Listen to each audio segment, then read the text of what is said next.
Hi అండి. Welcome to Kusuma's kitchen and vlogs.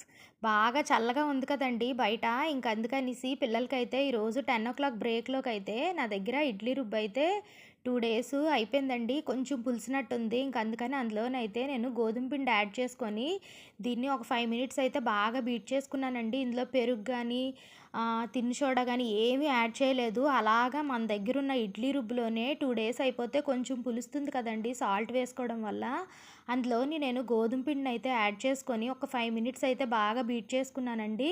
వీటిల్ని చిన్న చిన్న బోండాల్లాగా అయితే వేసుకున్నాను. చాలా బాగా వచ్చాయండి. ఒకసారి మీరు ట్రై చేయండి. ఇవి నేను పిల్లలకి 10:00 బ్రేక్‌లో తినడానికైతే పెట్టానండి. దీంతో కాంబినేషన్‌గా నేనైతే పుట్నాల పప్పుతో చట్నీ చేశానండి. పుట్నాల పప్పులోని జీలకర్ర, పచ్చిమిర్చి, వెల్లుల్లి, సాల్ట్ వేసుకొనైతే మిక్సీ చేసుకుంటే దీనికి తాలింపు కూడా అక్కర్లేదు. ఒకసారి మీరు ట్రై చేయండి. వీడియో నచ్చితే లైక్ చేయండి, షేర్ చేయండి, సబ్స్క్రైబ్ చేయండి.